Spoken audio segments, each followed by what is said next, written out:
Hey guys, welcome back. So today we're going to be going over what not to do when you give your dog a bath. So we think of bathing, seems pretty simple, pretty common sense. You know, you got your bathtub, you got your dog, you got the water, you got the soap, the shampoo, throw it all together, clean your dog, dry them off, get them out, done, right? Simple. I'm going to cover a few different things that I think are important do nots when bathing your dog. The first one is using any human shampoo or human products on your dog. To us, our shampoo and stuff, it doesn't cause irritation. Our conditioner helps to moisturize our scalp. We shower every day with it, no problem, right? Our skin and our pH on our skin is quite different than a dog's. And when we use these human products on them, even the hypoallergenic shampoos or this or that, when we use these shampoos on our dogs, it actually causes a lot of skin irritation. So what we want to do is we want to avoid using any human shampoos on our dogs. Make sure if you are using any soaps or shampoos to bathe your dog, that they are made for dogs. Another thing that you shouldn't do, and it ties in with the human products, is baby shampoos. A lot of people think that since babies can use them and they're safe for baby skin, they're safe for dog skin. That's not true. If you don't have proper dog shampoo and you need to wash your dog, just use water. Yes, it might not be able to get some smells out, but a lot of your dirt and grime can be just washed with water. I mean, you won't even really need to use shampoo, but if you do, no adult shampoo, no kid shampoo, no baby shampoo, nothing human. Don't use it on your dog. It's gonna upset their skin, and it's not gonna be good. Second thing is the water temperature. Normally when we draw a bath for ourselves, we make sure it's just slightly warm. Some people like bath cold, warm, hot, personal preference. With the dog, you don't know their personal preference. So when you're drawing the bath for your dog, make sure to use lukewarm or slightly cooler than lukewarm. Especially in larger dog breeds, they can overheat a lot easier than we can as humans. So a bath that might be comfortable for us, that we can sit in for 10, 15, 20 minutes might actually be too much for the dog. So you always want to make sure that you're at lukewarm or slightly less than that. These aren't in any particular order. All of these should be avoided at all costs. And if you need to do any of these things, step back a bit. Do you really need to bathe the dog at this time? Do I really need to use human shampoo? Do I really need to use hot water because it cleans better? Okay, step back, think of those things, and remember what your dog needs, not what you need. The third thing I'm going to go over today is overbathing. I used to have a family member who bathed their dog every single week. It was a larger breed, multiple coats, but she would have a bath every single week. She smelled fantastic. Her hair was very soft, but it's not ideal. You should never really be bathing your dog every single week. Make sure that you're not doing it for your purposes, because for a dog, I can't really think of, if I'm wrong and there's a dog breed out there that needs weekly bathing, let me know in the comment section below, but I'm pretty sure they don't exist. Okay, so just if you're bathing your dog weekly, check back to the reason why you're doing it and see if it makes sense for your dog's health. Again, everyone's dog's different. Everyone has their dog for different purposes. If you have a hunting dog or a working dog, your requirements might be slightly different than from someone whose dog rarely goes outside or only goes outside to go to the bathroom.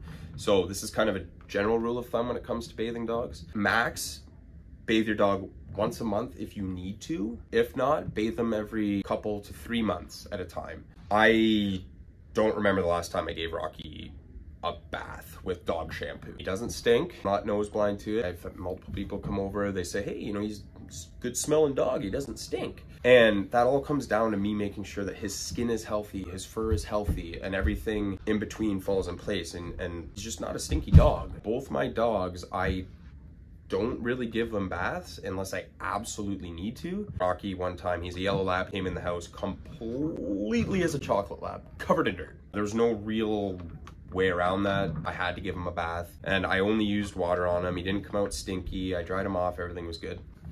So I really only bathe my dogs when they get into something nasty or they really, really stink for some reason. I don't do it as a regular hygiene thing for them.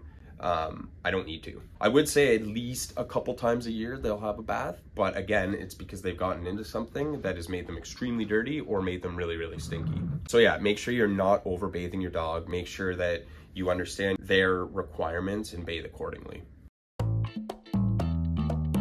The next one on the list is for both dog owners and the dog when it comes to bathing.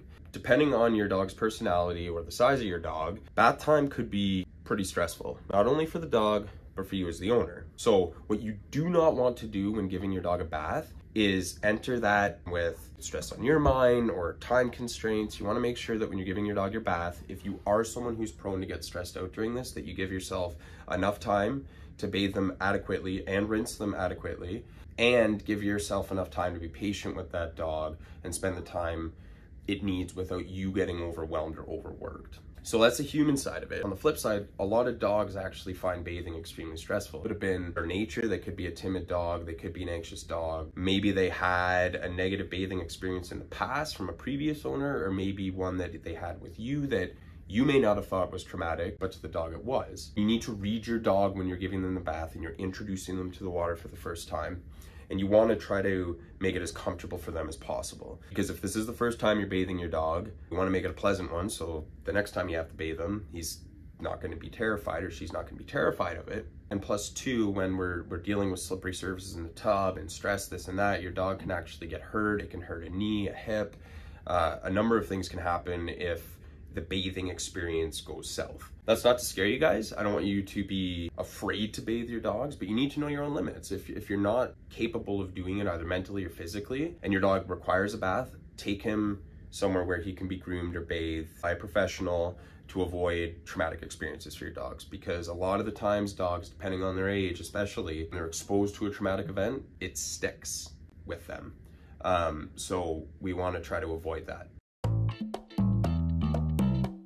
This next point comes to washing the dog while they're already in the bath. One thing you really want to make sure you do not is pour water over top of your dog's head. The reason we don't want to pour it over their head, especially a lot, is because their ears, a lot of dogs are prone to ear infections, and when we're pouring unnecessary water on their head, it can get in their ears, and we don't want to do that. If you've gotten yourself in a situation where your dog's head is dirty and does need to be cleaned, first try using just a damp cloth and rubbing down the surface of their head or their nose. You'd be surprised how much will come off with that. If that doesn't work, then obviously there's situations where you will need to use water on your dog's head, but make sure that you're doing it in a way that the water is not going to get into their ears if you have to pour water on your dog's head. I hope this video has helped you guys. I think as dog owners, at some point in our life, we've all asked ourselves these things. So if this has helped to clarify some of those things for you, that's awesome. Thank you guys. Have an absolute awesome rest of your day, night, wherever you are, whatever time of day, and we'll see you next time.